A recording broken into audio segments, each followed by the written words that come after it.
എത്തപ്പെടുമാറാകട്ടെ. ഈ വൈകുന്നേര സമയത്ത് നമുക്ക് ഒരുമിച്ച് ദൈവസന്നിധിയിൽ ഇപ്രകാരമായിരിക്കാനായിട്ട് കർത്താവ് നൽകി തരുന്ന നല്ല അവസരത്തെ ഓർത്ത് ഞാൻ ദൈവത്തിന് സ്തോത്രം ചെയ്യുന്നു. ഈ ഗൂഗിൾ മീറ്റിലും അതുപോലെ ഫേസ്ബുക്ക് ലൈവിലുമായിട്ട് ഈ ക്ലാസ്സിൽ ജോയിൻ ചെയ്യുന്ന എല്ലാ പ്രിയപ്പെട്ടവരെയും ഓർത്ത് കർത്താവിനെ സ്തുതിക്കുകയും എൻ്റെ സ്നേഹവന്ദനങ്ങളെ അറിയിക്കുകയും ചെയ്യുന്നു. നമ്മൾ നേരത്തെ പറഞ്ഞതുപോലെ എല്ലാ മാസത്തിൻ്റെയും ആദ്യത്തെ ഞായറാഴ്ച നമ്മൾ ചോദ്യങ്ങൾ ഡീൽ ചെയ്യാനായിട്ടാണ് ശ്രമിക്കുന്നത് എന്ന് നമ്മൾ പറഞ്ഞിരുന്നു. മറ്റ് ഞായറാഴ്ചകളിൽ നമ്മൾ എഫേസ് ലേഖനമാണ് തുടർച്ചയായിട്ട് പഠിച്ചുകൊണ്ടിരിക്കുന്നത്. അപ്പോൾ ഇന്ന് ഫെബ്രുവരി മാസത്തിൻ്റെ ആദ്യത്തെ ഞായറാഴ്ചയാണ്. അതുകൊണ്ട് ഇന്ന് നമുക്ക് ലഭിച്ചിരിക്കുന്ന ഒരു ചോദ്യം, ആ ചോദ്യത്തിൻ്റെ മറുപടി നമ്മൾ ഒരുമിച്ച് ചർച്ച ചെയ്യാനായിട്ട് ആഗ്രഹിക്കുകയാണ്. അപ്പം ചോദ്യം എന്ന് പറയുന്നത് ഇതാണ്: എന്താണ് യഥാർത്ഥത്തിലുള്ള ആത്മീക ആരാധന എന്ന് പറയുന്നത്? എന്താണ് യഥാർത്ഥ ആത്മീക ആരാധന? അതാണ് ഇന്ന് നമ്മൾ ഡിസ്കസ് ചെയ്യാനായിട്ട് എടുത്തിരിക്കുന്ന ചോദ്യം.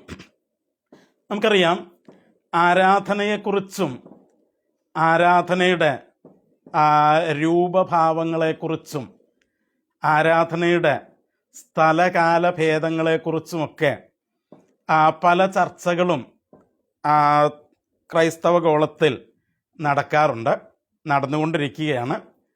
അപ്പം അതിനകത്ത് ദൈവവചനം ഈ കാര്യത്തെക്കുറിച്ച് എന്താണ് പറയുന്നത്?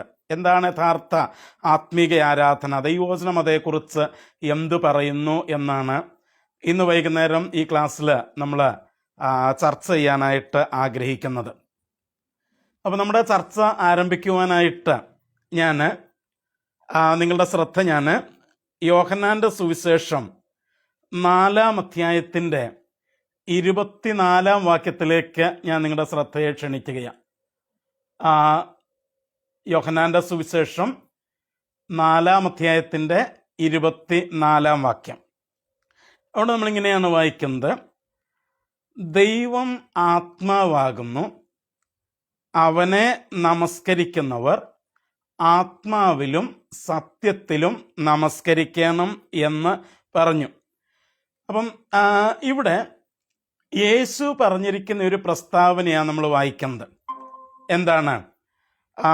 ദൈവം ആത്മാവാകുന്നു, അവനെ നമസ്കരിക്കുന്നവർ അല്ലെങ്കിൽ അവനെ ആരാധിക്കുന്നവർ സത്യത്തിലും ആത്മാവിലും അവനെ ആരാധിക്കണം എന്നാണ് കർത്താവ് ഇവിടെ പറയുന്നത്. എന്താണ് കർത്താവ് പറഞ്ഞിരിക്കുന്ന ഈ പ്രസ്താവനയുടെ അർത്ഥം എന്ന് നമ്മളൊന്ന് ചിന്തിക്കേണ്ടതുണ്ട്. കാരണം ഈ വാക്യം നമുക്കൊക്കെ വളരെ പരിചയമുണ്ടെങ്കിലും പലപ്പോഴും ഇതിൻ്റെ യഥാർത്ഥ അർത്ഥം എന്താണ് എന്ന് നമ്മൾ മനസ്സിലാക്കിയിട്ടുണ്ടോ എന്നുള്ളത് ചിന്തിക്കേണ്ട ഒരു കാര്യമാണ്. അപ്പം ഇവിടെ കർത്താവ്, നമുക്കറിയാം, യോഹന്നാൻ്റെ സുവിശേഷം 4-ാം അധ്യായം എന്ന് പറയുന്നത് അതിൻ്റെ ആദ്യത്തെ ഭാഗത്ത് യേശുവും സമരിയക്കാരി സ്ത്രീയും തമ്മിലുള്ള സംഭാഷണമാണ് നമ്മളിവിടെ കാണുന്നത്. അപ്പോൾ അവിടെ ആ സംഭാഷണം ആരംഭിക്കുന്നത് കുടിക്കുവാനായിട്ട് അല്പം വെള്ളം ചോദിച്ചുകൊണ്ടാണ്. എന്നാൽ ആ സംഭാഷണം മുൻപോട്ട് പോകുമ്പോൾ നമുക്കറിയാം യേശു അതിനെ അവളുടെ വ്യക്തിപരമായ ജീവിതത്തിലെ ചില വിഷയങ്ങളിലേക്ക് ആ സംഭാഷണം തിരിച്ചു കൊണ്ടുവരികയാണ്. എന്നിട്ട് കർത്താവളോട് പറഞ്ഞു, നിനക്ക് 5 ഭർത്താക്കന്മാരുണ്ടായിരുന്നു, എന്നാൽ ഇപ്പം ഉള്ളവൻ നിന്റെ ഭർത്താവല്ല എന്നൊക്കെ പറഞ്ഞപ്പോൾ തൻ്റെ വ്യക്തിപരമായ ജീവിതത്തിൽ ആർക്കും അറിയാത്ത അല്ലെങ്കിൽ യേശുവിന് അറിയാത്ത ആ രഹസ്യം താനത് വെളിപ്പെടുത്തിയപ്പോൾ ആ സ്ത്രീ അത്ഭുതപരതന്ത്രയായിട്ട് യേശുവിനോട് പറയുകയാണ്, നീ ഒരു പ്രവാചകനാണ് എന്ന് ഞാനിപ്പോൾ അറിയുന്നു എന്ന് പറഞ്ഞിട്ട് തൻ്റെ മനസ്സിനകത്ത് കാലങ്ങളായിട്ട് അടിഞ്ഞുകൂടിയിരുന്ന അല്ലെങ്കിൽ തൻ്റെ മനസ്സിനകത്ത് കാലങ്ങളായിട്ട് നിലനിന്നിരുന്ന ഒരു സംശയം താൻ കർത്താവിനോട് ചോദിക്കുകയാണ്.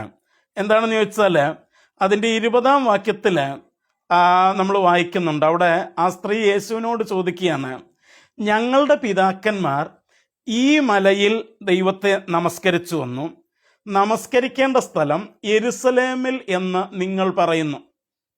അപ്പോൾ ഇവിടെ ഈ സ്ത്രീയുടെ സംശയം ഇതാണ്: ദൈവത്തെ നമസ്കരിക്കേണ്ടത് അല്ലെങ്കിൽ ദൈവത്തെ ആരാധിക്കേണ്ടത് എവിടെയാണ്? സമര്യർ പറയുന്നു ഈ മലയിൽ, അവരുടെ ദേശത്തുള്ള ഒരു മല ചൂണ്ടിക്കാണിച്ചിട്ട് അവർ പറയുകയാണ് ഈ മലയിലാണ് ദൈവത്തെ ആരാധിക്കേണ്ടത്. യഹൂദന്മാർ പറയുന്നു അല്ല, യെരുസലേമിലാണ് ആരാധിക്കേണ്ടത് എന്ന്. അപ്പൊ ഈ സ്ത്രീ ചോദിക്കുകയാണ് എവിടെയാണ് ആരാധിക്കേണ്ടത്? അപ്പൊ കർത്താവ് അതിന് മറുപടി പറയുന്നത് പിതാവിന് അല്ലെങ്കിൽ ദൈവത്തെ ആരാധിക്കുന്നത് 21 വാക്യത്തിൽ യേശു പറയുന്നു, സ്ത്രീയെ എൻ്റെ വാക്ക് വിശ്വസിക്കുക, നിങ്ങൾ പിതാവിനെ നമസ്കരിക്കുന്നത് ഈ മലയിലുമല്ല യെരുസലേമിലുമല്ല എന്നുള്ള നാഴിക വന്നിരിക്കുന്നു.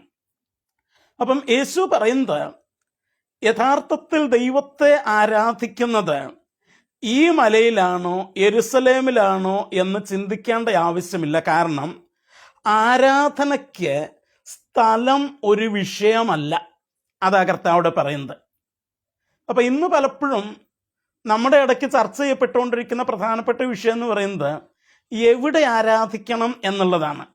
എന്നാൽ കർത്താവ് പറയുന്നത് എവിടെ ആരാധിക്കുന്നു എന്നുള്ളതല്ല വിഷയം, അല്ലെങ്കിൽ ഈ ഭൂമിയിൽ ഏതെങ്കിലും ഒരു സ്ഥലം അല്ല ആരാധനയ്ക്കായിട്ട് കർത്താവ് അവിടെ ചൂണ്ടിക്കാണിച്ചു കൊടുത്തത്. എന്ന് വെച്ചാൽ കർത്താവ് പറഞ്ഞത് ആരാധന എന്ന് പറയുന്നത് ഈ ഭൂമിയിൽ ഏതെങ്കിലും ഒരു സ്ഥലത്ത് നടത്തുന്നതായിട്ട് നിങ്ങൾ ചിന്തിക്കരുത്. അങ്ങനെയല്ല നിങ്ങൾ ചിന്തിക്കേണ്ടത്. അപ്പോൾ എന്താണ് നമ്മളവിടെ മനസ്സിലാക്കുക? ഇന്ന് പലപ്പോഴും ഞാനത് തെറ്റായിട്ടല്ല പറയുന്നത്, തെറ്റാണെന്ന് നിങ്ങൾ ചിന്തിക്കുകയും വേണ്ട. നമ്മൾ പലപ്പോഴും സഭാ ഹാളുകളിലേക്ക് അല്ലെങ്കിൽ പള്ളിയിലേക്കൊക്കെ പോകുമ്പം ആരാധനയ്ക്ക് പോകുന്നു എന്നാണ് നമ്മൾ പറയുന്നത്. പക്ഷെ കർത്താവ് പറഞ്ഞു ആരാധിക്കുന്നത് ഭൂമിയിൽ ഏതെങ്കിലും സ്ഥലത്തല്ല. ആരാധിക്കാനായിട്ട് നിങ്ങൾ എങ്ങോട്ടും പോകേണ്ട ആവശ്യമില്ല. അപ്പം ന്യായമായിട്ടൊരു ചോദ്യം വരും, അപ്പം സഭയിൽ പോകണം, അത് ആരാധിക്കാനല്ല, അത് കൂട്ടായ്മയ്ക്കായിട്ടാണ് പോകുന്നത്. നിങ്ങളുടെ സഭായോഗങ്ങളെ ഉപേക്ഷയായിട്ട് വിചാരിക്കരുത് എന്ന ദൈവത്തിൻ്റെ വചനം നമ്മളെ പഠിപ്പിക്കുന്നുണ്ട്. സഭായോഗങ്ങൾക്ക് നമ്മൾ പോകണം, അത് ആരാധിക്കാനല്ല പോകുന്നത്, അത് കൂട്ടായ്മയ്ക്കായിട്ടാണ് പോകുന്നത്. നമ്മുടെ ആത്മീക വർധനവിനായിട്ടാണ് പോകുന്നത്. അപ്പോൾ ആരാധന അവിടെ നടക്കുന്ന ഒരു പ്രോഗ്രാമല്ല. പിന്നെ എന്താണ് യേശു പറയുന്നത്? 24 വാക്യത്തിൽ യേശു പറഞ്ഞു, ദൈവം ആത്മാവാകുന്നു, അവനെ നമസ്കരിക്കുന്നവർ ആത്മാവിലും സത്യത്തിലും നമസ്കരിക്കണം. അപ്പൊ സ്ത്രീ ചോദിച്ചത് എവിടെ നമസ്കരിക്കണം? ഈ മലയിലോ യെരുസലേമിലോ? യേശു പറഞ്ഞു ഈ മലയിലുമല്ല നമസ്കരിക്കേണ്ടത്, യെരുസലേമിലുമല്ല നമസ്കരിക്കേണ്ടത്, പിന്നെയോ ആത്മാവിലാണ് നമസ്കരിക്കേണ്ടത്. ആരുടെ ആത്മാവിൽ? നമ്മുടെ ആത്മാവിലാണ് നമസ്കരിക്കേണ്ടത്. ദൈവത്തെ ആരാധിക്കേണ്ടത് നമ്മുടെ ആത്മാവിലാണ്. നോക്കൂ, ശരീരം കൊണ്ട് ദൈവത്തെ ആരാധിക്കാനായിട്ട് നമുക്ക് കഴിയില്ല. ശരീരത്തിലല്ല ദൈവത്തെ ആരാധിക്കേണ്ടത്, ശരീരം കൊണ്ടുമല്ല ദൈവത്തെ ആരാധിക്കേണ്ടത്. ദൈവത്തെ ആരാധിക്കേണ്ടത് നമ്മുടെ ആത്മാവിലാണ് ദൈവത്തെ ആരാധിക്കേണ്ടത്. ആത്മാവിൽ എന്ന് വെച്ചാൽ എൻ്റെ ഉള്ളിലാണ് ആരാധന സംഭവിക്കേണ്ടത്. അത് പുറത്തെ ഞാൻ ശരീരത്തിൽ എന്തെങ്കിലും ചെയ്യുന്നതല്ല. ഇപ്പം പലപ്പോഴും നമ്മൾ ചിന്തിക്കുന്നത് ആരാധിക്കുക എന്ന് പറയുമ്പോൾ ഉച്ചത്തിൽ ശബ്ദമുണ്ടാക്കുന്നതോ പാട്ട് പാടുന്നതോ കൈയടിക്കുന്നതോ അങ്ങനെ ശരീരം കൊണ്ട് ചെയ്യുന്ന എന്തോ ഒരു പ്രവൃത്തിയാണ് ആരാധന എന്ന് നമ്മൾ ചിലപ്പോഴൊക്കെ ചിന്തിക്കാറുണ്ട്. എന്നാൽ ഇവിടെ പറയുന്ന അനുസരിച്ച് ആരാധന ശരീരം കൊണ്ടല്ല നടക്കേണ്ടത്, ശരീരത്തിലല്ല ആരാധിക്കേണ്ടത്. ആരാധന നടക്കേണ്ട സ്ഥലം നമ്മുടെ ആത്മാവാണ് എന്ന് കർത്താവ് പറയുകയാണ്. അപ്പം ആത്മാവിലാണ് ആരാധിക്കേണ്ടത്. അതിനൊരു സ്ഥലം, പുറത്തൊരു സ്ഥലം അതിന് കർത്താവ് ചൂണ്ടിക്കാണിക്കുന്നില്ല. ആരാധന നടക്കേണ്ടത് നമ്മുടെ ആത്മാവിലാണ് എന്നാണ് കർത്താവിടെ പറയുന്നത്. ഓക്കെ, അപ്പം അതവിടെ നിൽക്കട്ടെ. അപ്പം നമ്മുടെ ചോദ്യം അതല്ലല്ലോ, എന്താണ് യഥാർത്ഥ ആത്മീക ആരാധന എന്നുള്ളതാണ് നമ്മുടെ മുമ്പിലേക്ക് വന്നിരിക്കുന്ന ചോദ്യം.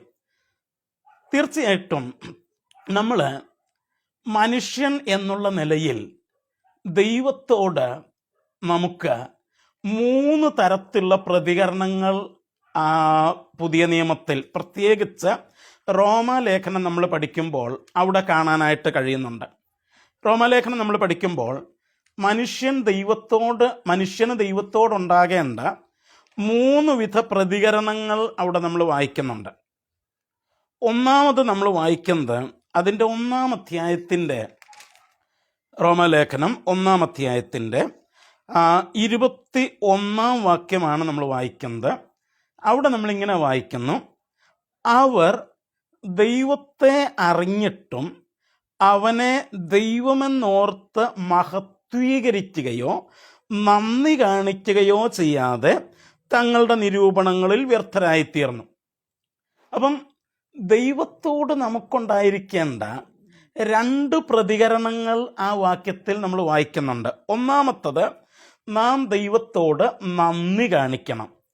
2, നാം ദൈവത്തെ മഹത്വപ്പെടുത്തണം. ഇത് രണ്ടും ഒരു കാര്യമല്ല, രണ്ടും 2 കാര്യങ്ങളാണ്. അപ്പം എന്താണ് നന്ദി കാണിക്കുക എന്ന് പറഞ്ഞാൽ, നമുക്കറിയാം, നമ്മൾ നന്ദി പറയുന്നത് അല്ലെങ്കിൽ താങ്ക്സ് പറയുന്നത് ആരെങ്കിലും നമുക്ക് എന്തെങ്കിലും ഒരു ഉപകാരം ചെയ്ത് കഴിയുമ്പോഴാണ് നമ്മൾ ആ വ്യക്തിയോട് എന്ത് പറയുന്നത്? നന്ദി പറയുന്നത്. അങ്ങനെയാണെങ്കിൽ ദൈവത്തിന് നാം നന്ദി പറയാനായിട്ട് കടപ്പെട്ടവരാണ്. എന്തിന്? ദൈവം നമ്മുടെ ജീവിതത്തിൽ ചെയ്തിരിക്കുന്ന ഉപകാരങ്ങൾ ഓർക്കുമ്പോൾ നാം ദൈവത്തിന് നന്ദി പറഞ്ഞേ മതിയാകുകയുള്ളൂ. 103-ാം സങ്കീർത്തനത്തിൽ നമ്മൾ വായിക്കുന്നു: എൻ മനമേ യഹോവയെ വാഴ്ത്തുക, എൻ്റെ സർവാന്തരംഗവുമേ അവൻ്റെ വിശുദ്ധ നാമത്തെ വാഴ്ത്തുക. എൻ മനമേ യഹോവയെ വാഴ്ത്തുക, അവൻ്റെ ഉപകാരങ്ങൾ ഒന്നും മറക്കരുത്. അപ്പോൾ ദൈവം നമുക്ക് ചെയ്ത ഉപകാരങ്ങൾ ഓർത്ത് ദൈവത്തിന് നന്ദി പറയുന്നതാണ് 1-ാമത്തെ പ്രതികരണം എന്ന് പറയുന്നത്. 103-ാം സങ്കീർത്തനത്തിൽ താഴേക്ക് വായിക്കുമ്പോൾ ദൈവം ചെയ്ത അനേക ഉപകാരങ്ങൾ അവിടെ നമ്മൾ കാണുന്നുണ്ട്. എന്താണ്? അവൻ നിന്റെ അകൃത്യമൊക്കെയും മോചിക്കുന്നു, നിന്റെ സകല രോഗങ്ങളെയും അവൻ സൗഖ്യമാക്കുന്നു, നിന്റെ യൗവനം കഴുകനെ പോലെ പുതുകി വരത്തക്കവണ്ണം നന്മ കൊണ്ട് നിന്റെ വായ്ക്ക് തൃപ്തി വരുത്തുന്നു. ഇങ്ങനെ ദൈവം ചെയ്ത ഉപകാരങ്ങൾ ഓർത്ത് ദൈവത്തിന് നന്ദി പറയുക എന്നുള്ളത് മനുഷ്യനെന്നുള്ള നിലയിൽ നമ്മുടെ ഉത്തരവാദിത്തമാണ്. പ്രിയമുള്ളവരെ, ഞാനൊരു കാര്യം പറയട്ടെ. ദൈവം നമ്മുടെ ജീവിതത്തിൽ ചെയ്ത നന്മകൾ ഓർക്കുമ്പോൾ, ദൈവം നമ്മുടെ ജീവിതത്തിൽ ചെയ്ത ഉപകാരങ്ങൾ ഓർക്കുമ്പോൾ ദൈവത്തിന് നമുക്ക് നന്ദി പറയാതിരിക്കാനായിട്ട് കഴിയില്ല. അപ്പം അത് ദൈവത്തോടുള്ള നമ്മുടെ ആദ്യത്തെ പ്രതികരണമാണ്, നന്ദി പറയുക. 2, അവനെ ദൈവമെന്നോർത്ത് മഹത്വീകരിക്കുക. അത് പ്രൈസിങ് ആണ്. ആദ്യത്തത് താങ്ക്സ് ഗിവിങ് ആണ്, 2-ാമത്തത് പ്രൈസിങ് ആണ്. എന്താണ്? ദൈവത്തെ സ്തുതിക്കുക, ദൈവത്തെ മഹത്വപ്പെടുത്തുക. എങ്ങനെ? ദൈവം ആരാണെന്നോർത്ത്. നോക്കൂ, നമ്മുടെ ദൈവം അവൻ ദേവാധിദേവനും കർത്താധികർത്താവും രാജാധിരാജാവും സർവശക്തനും സർവജ്ഞാനിയും വിശുദ്ധനും വിശുദ്ധിയിൽ ഭയങ്കരനുമായ ആ ദൈവം, സകലത്തെയും സൃഷ്ടിച്ച അത്യുന്നതനായ, ആർക്കും അടുത്തുകൂടാതെ വണ്ണം വെളിച്ചത്തിൽ വസിക്കുന്ന തേജോമയനായ ആ ദൈവം, ആ ദൈവത്തെ നമ്മൾ ഓർക്കുമ്പോൾ ആ ദൈവം ആരാണ് എന്നുള്ള വ്യക്തമായ ഒരു കാഴ്ചപ്പാട് നമ്മുടെ ഹൃദയത്തിനകത്ത് രൂപപ്പെട്ടു വരുമ്പോൾ നാം അറിയാതെ ആ ദൈവത്തെ സ്തുതിക്കും. We will price that God. അത് പ്രൈസിങ് ആണ്, അത് ദൈവത്തെ സ്തുതിക്കലാണ്, ദൈവത്തെ മഹത്വപ്പെടുത്തലാണത്. അപ്പം ദൈവത്തിന് നന്ദി പറയുക, ദൈവത്തെ മഹത്വപ്പെടുത്തുക, ഇത് രണ്ടും ആരാധനയല്ല, അത് വേർഷിപ്പല്ല. ഒന്നാമത്തത് താങ്ക്സ് ഗിവിങ് ആണ്, നന്ദി പറയുന്നതാണ്. 2-ാമത്തത് പ്രൈസിങ് ആണ്, ദൈവത്തെ സ്തുതിക്കുന്നതാണ്. ദാറ്റ് ഈസ് നോട്ട് വേർഷിപ്പ്, അതല്ലേ ആരാധന. അപ്പോൾ നമ്മൾ സഭായോഗത്തിന് ചെല്ലുമ്പോൾ സഭയിൽ നമ്മൾ എന്താ ചെയ്യുന്നത്? ഈ 2 കാര്യങ്ങളാണ് നമ്മൾ ചെയ്യുന്നത്. നമ്മൾ ദൈവത്തിന് നന്ദി പറയുന്നു, ദൈവത്തെ സ്തുതിക്കുന്നു. നമ്മൾ ഇതിന് കൂട്ടായ്മയായിട്ട് സഭയായിട്ട് ഒരുമിച്ച് കൂടി ആ കൂട്ടായ്മയിൽ നിന്നുകൊണ്ട് ദൈവത്തിന് നന്ദി പറയുകയും ദൈവത്തെ സ്തുതിക്കുകയും നാം ചെയ്യണം. അപ്പോൾ തന്നെ ആ കൂട്ടായ്മയിൽ നിന്ന് ദൈവത്തിൻ്റെ വചനം പഠിക്കാനായിട്ട് നമുക്ക് കഴിയണം. ഇതിനൊക്കെ വേണ്ടിയാണ് നമ്മൾ സഭയിൽ ചെല്ലണം എന്ന് നിർബന്ധമായിട്ട് പറയുന്നത്. അത് ആരാധനയ്ക്കുള്ളതല്ല. ഓക്കെ, അപ്പം എന്താണ് ആരാധന എന്നുള്ളതാണ് ഇനി നമ്മൾ മനസ്സിലാക്കാനായിട്ട് പോകുന്നത്. അപ്പം 2 കാര്യങ്ങൾ നമ്മൾ പറഞ്ഞു. 1 നന്ദി പറയുക, 2 മഹത്വപ്പെടുത്തുക. മൂന്നാമത്തത് ആരാധനയാണ്. ആരാധന എന്ന് പറയുന്നത് നമ്മൾ പറഞ്ഞു അത് നമ്മുടെ ആത്മാവിലാണ് നടക്കേണ്ടത്. ഒരിക്കലും അത് ശരീരത്തിലോ ശരീരം കൊണ്ടോ ചെയ്യേണ്ട ഒരു പ്രക്രിയയല്ല, അത് നമ്മുടെ ആത്മാവിൽ നടക്കേണ്ട കാര്യമാണത്. നോക്കൂ, ബൈബിളില് ദൈവത്തെ ആരാധിച്ചിട്ടുള്ള അല്ലെങ്കിൽ ആരാധന കാണുവാനായിട്ട് കഴിയുന്ന ചില ഭാഗങ്ങളൊക്കെ ബൈബിളിൽ നമുക്ക് കാണാനായിട്ട് കഴിയും. ഞാൻ അങ്ങനത്തെ ഒരു വാക്യത്തിലേക്ക് നിങ്ങളുടെ ശ്രദ്ധയെ ക്ഷണിക്കുകയാണ്. എന്താണ് ആരാധന എന്നുള്ളത് അതിൻ്റെ ആ വാക്യത്തിലേക്ക് ഞാൻ ക്ഷണിക്കുകയാണ്. വെളിപ്പാട് പുസ്തകത്തിലേക്ക് നമുക്കൊന്ന് വരാം. വെളിപ്പാട് പുസ്തകം 22-ാം അധ്യായം. വെളിപ്പാട് പുസ്തകം 22-ാം അധ്യായം അതിൻ്റെ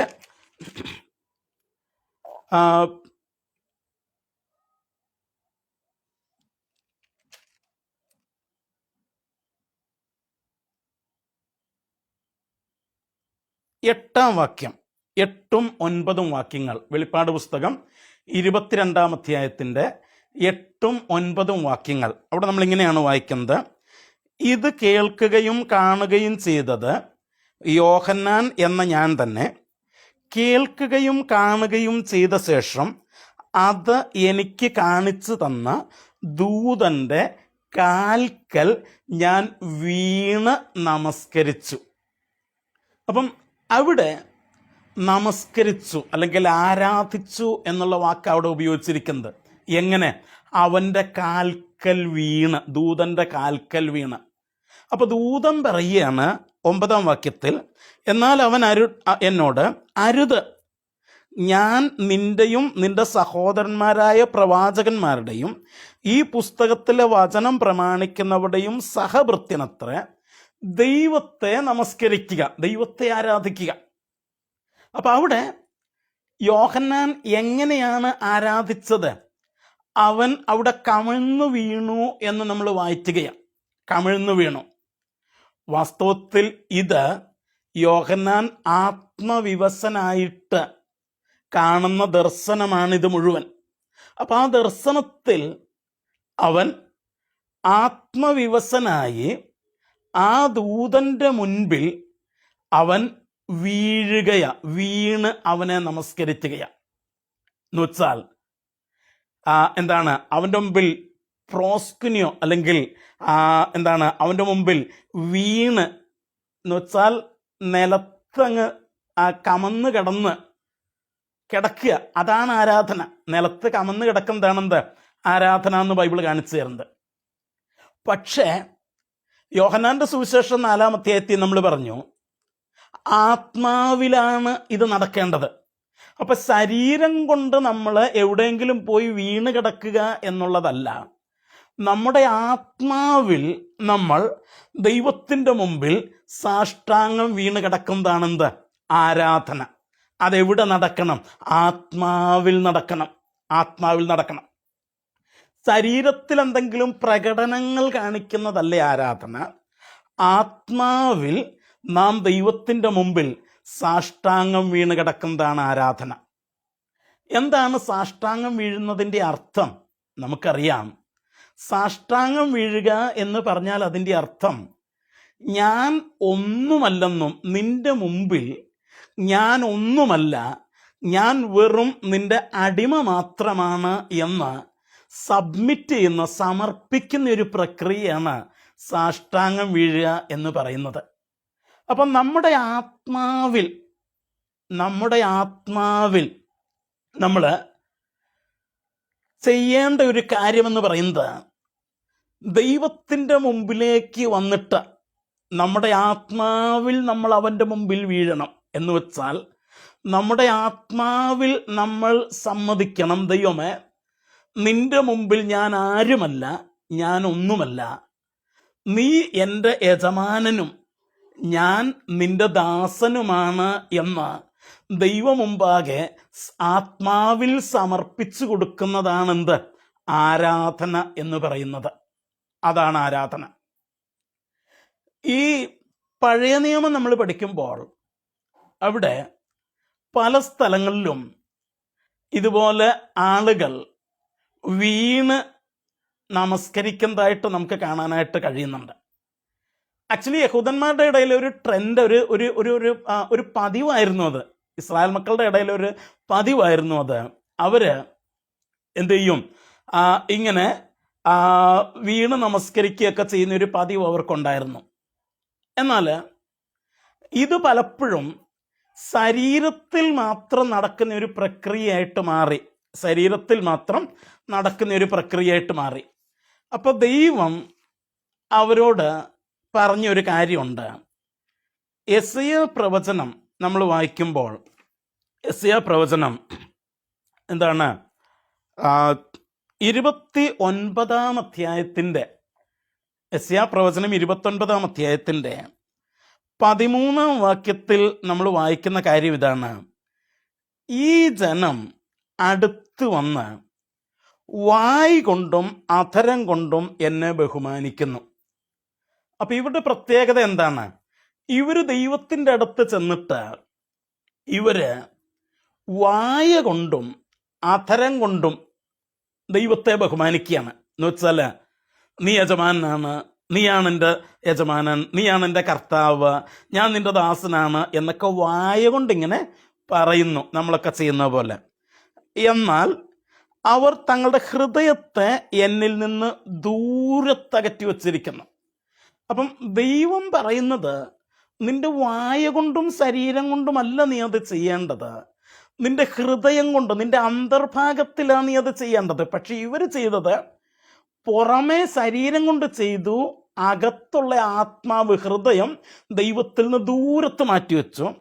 എന്നിട്ട് പറയുക, എന്നോടുള്ള അവരുടെ ഭക്തി മനപ്പാടമാക്കിയ മാനുഷ കൽപ്പനകൾ അത്രയെന്ന്.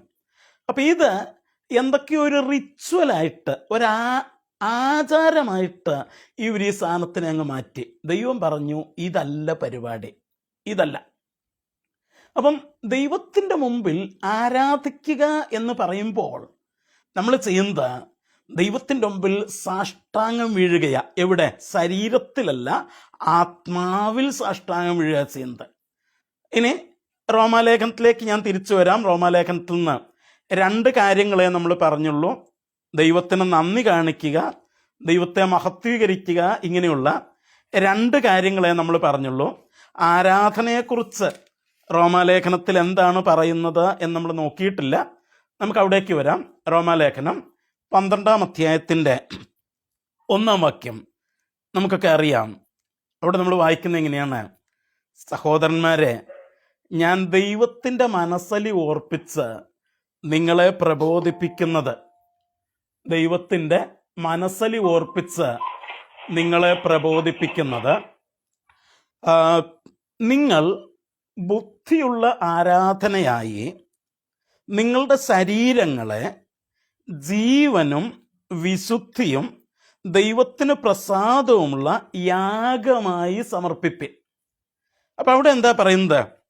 പൗലോസ് പറയുക, നിങ്ങൾ ബുദ്ധിയുള്ള ആരാധനയായി. അപ്പം അവിടെ ആരാധനയെക്കുറിച്ച് റോമാലേഖനത്തിൽ പറയുക. എന്താണ് ആരാധനയെക്കുറിച്ച് പറഞ്ഞത്? നിങ്ങളുടെ ശരീരങ്ങളെ ജീവനും വിശുദ്ധിയും ദൈവത്തിന് പ്രസാദവുമുള്ള യാഗമായിട്ട് സമർപ്പിക്കണം. അപ്പം നമ്മളെ തന്നെ യാഗമായിട്ട് സമർപ്പിക്കുന്ന ഒരു പ്രക്രിയയാണ് അവിടെ എന്ത് പറയുന്നത്? ആരാധന എന്ന് പറയുന്നത്. നമ്മളെ തന്നെ എന്ത് ചെയ്യുക? യാഗമായിട്ട് സമർപ്പിക്കുക. പ്രിയമുള്ളവർ, എങ്ങനെയാണ് നമ്മളെ തന്നെ യാഗമായിട്ട് സമർപ്പിക്കുക എന്ന് പറയുമ്പോൾ എന്താണ് അതിനകത്ത് ഉൾക്കൊള്ളുന്നത്? ഞാൻ ഇങ്ങനെ ചിന്തിക്കാറുണ്ട്. പഴയ നിയമം നമ്മൾ പഠിക്കുമ്പോൾ അവിടെ യാഗങ്ങൾ നടക്കുന്നതിനെക്കുറിച്ച് നമ്മൾ വായിക്കാറുണ്ട്. അപ്പം അവിടെയെല്ലാം എന്താണ്, യാഗങ്ങൾ നടക്കുന്നത് എപ്പോഴും ഒന്നുകിൽ കാള, അല്ലെങ്കിൽ ആട്, അല്ലെങ്കിൽ പ്രാവ്, ഇങ്ങനെയുള്ള സാധനങ്ങളെയാണ് എന്ത് ചെയ്യുന്നത്? യാഗം കഴിക്കുന്നത്. അപ്പം ഞാൻ ഒരു ഉദാഹരണം പറയുക. ഞാൻ യാഗം കഴിക്കാനായിട്ട് ഒരു കാളയെ കൊണ്ടുവരിക എന്ന് വെച്ചു. അപ്പം ഈ കാള ഞാൻ എന്താണ് ഈ കാള യാഗപീഠത്തിലേക്ക് അല്ലെങ്കിൽ ദേവാലയത്തിലേക്ക് യാഗം കഴിക്കാനായിട്ട് ഈ കാളയെ ഞാൻ കൊണ്ടുവരുമ്പോൾ ഈ കാള ആരുടെയാ? എൻ്റെ കാളയാ. എൻ്റെ വീട്ടിലാണ് ആ കാള ഉണ്ടായിരുന്നത്. ഞാനാണ് ആ കാളയെ വളർത്തിയത്. ഞാൻ ആ കാളയ്ക്ക് തിന്നാൻ കൊടുത്തത്. അത് എൻ്റെ കാളയാണ്, അല്ലെങ്കിൽ ആ കാളയുടെ ഉടമസ്ഥൻ ഞാനാണ്.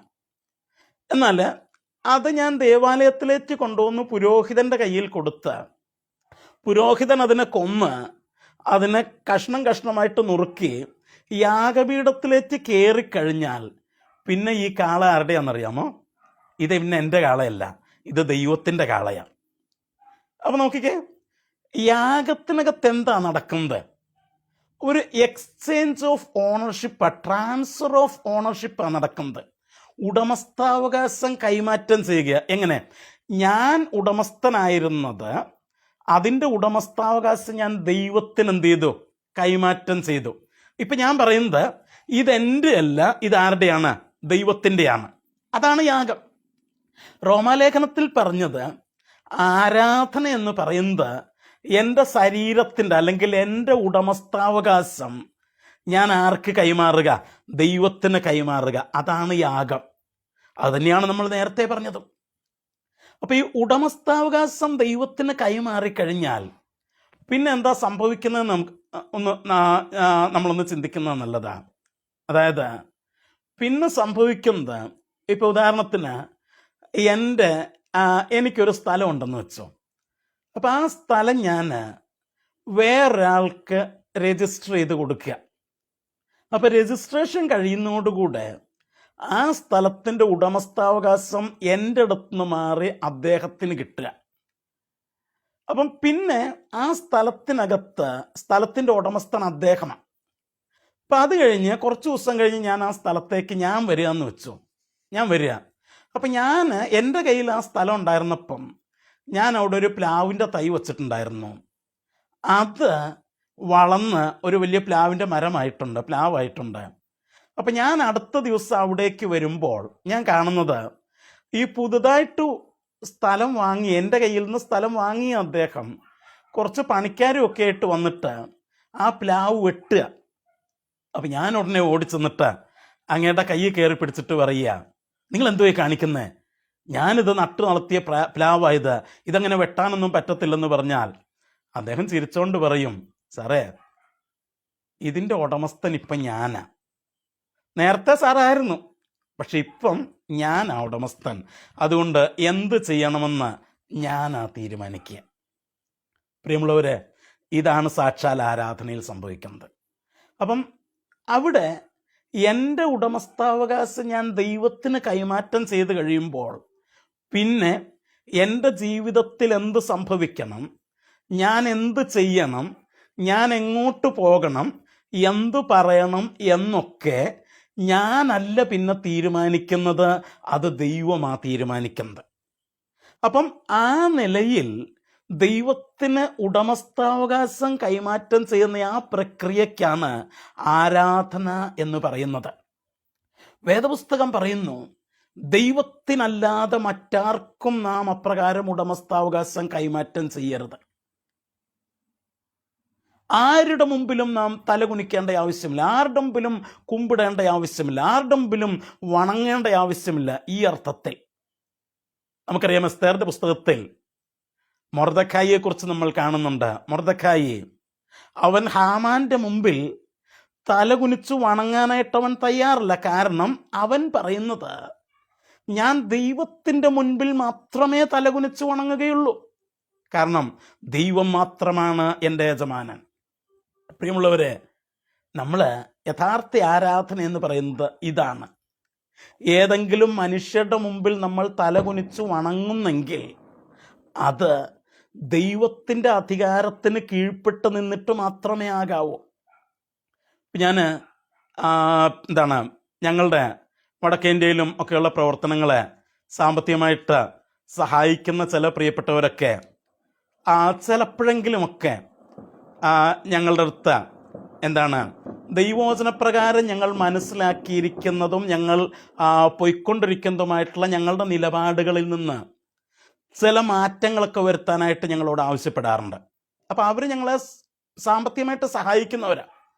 അപ്പം ഞാൻ അവരോട് പറയാറുള്ള കാര്യം ഇതാണ്: ദൈവവചനത്തിൽ നിന്ന് ഞങ്ങൾക്ക് തന്നിട്ടുള്ള കൺവിക്ഷൻസ്, ബോധ്യങ്ങളിൽ നിന്ന് ഒരണുവിട പോലും മാറാനായിട്ട് ഞങ്ങൾ തയ്യാറല്ല.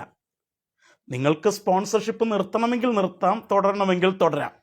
പക്ഷെ അതിനുവേണ്ടി ദൈവവചനത്തിൽ നിന്ന് ഞങ്ങൾക്ക് ലഭിച്ചിരിക്കുന്ന ബോധ്യങ്ങളിൽ നിന്ന് അല്പം പോലും വ്യതിചലിക്കാനായിട്ട് ഞങ്ങൾ തയ്യാറാകില്ല എന്ന് തന്നെയാണ് ഞാൻ പറയാറുള്ളത്.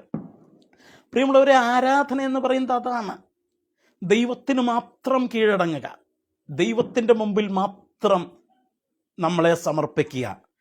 ഇനി നമ്മുടെ ഇഷ്ടമല്ല, ദൈവത്തിൻ്റെ ഇഷ്ടം എന്നിൽ നിറവേറട്ടെ എന്ന് ദൈവത്തിൻ്റെ മുമ്പിൽ ഒരു വ്യവസ്ഥകളും കൂടാതെ സമർപ്പിക്കുന്ന അതിനാണ് ആരാധന എന്ന് ബൈബിൾ പറയുന്നത്. അത് ഏതെങ്കിലും ഒരു സഭാ ഹാളിൽ നടക്കേണ്ട കാര്യമല്ല. അതാണ് കർത്താവ് യോഹന്നാന്റെ സുവിശേഷം 4-ാം അധ്യായത്തിൽ പറഞ്ഞ നമ്മൾ ചിന്തിച്ചത്. അത് ഭൂമിയിലെ ഏതെങ്കിലും ഒരു സ്ഥലത്തല്ല നടക്കേണ്ടത്, അത് നമ്മുടെ ആത്മാവിലാണ് നടക്കേണ്ടത്. മാത്രമല്ല, അത് ഏതെങ്കിലും ഒരു പ്രത്യേക ദിവസം നടക്കേണ്ടതല്ല. പലപ്പോഴും നമ്മൾ പറയാറുണ്ട് ഞായറാഴ്ച ആരാധനയ്ക്കായിട്ട് വേർതിരിക്കപ്പെട്ട ദിവസമാണ്. അല്ല,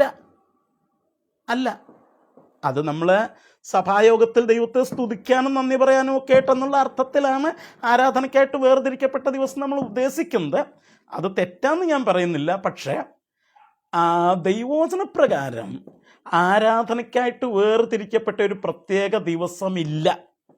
കാരണം എൻ്റെ ജീവിതത്തിൽ ആഴ്ചയിൽ 7 ദിവസവും ദിവസത്തിൻ്റെ 24 മണിക്കൂറും എൻ്റെ ജീവിതത്തിൽ ഈ ആരാധന തുടർമാനമായിട്ട് നടക്കേണ്ടതാണ്. ഞാൻ പറഞ്ഞത്, ആരാധന എന്ന് പറയുന്നത് ഒരു ദിവസം നടക്കുന്ന ഒരു പ്രോഗ്രാമല്ല, it is a lifestyle. അതൊരു ജീവിത ശൈലിയാണ്. എന്ത് ജീവിതശൈലി?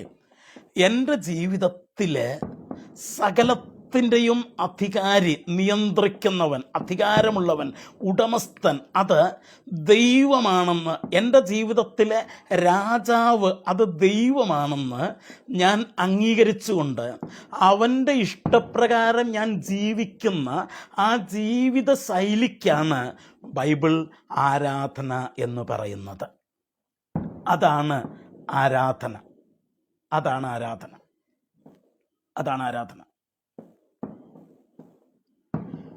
ഒരു വാക്യം കൂടെ ഞാൻ വായിച്ചിട്ട് കൺക്ലൂഡ് ചെയ്യാനായിട്ട് ഞാൻ ശ്രമിക്കുക.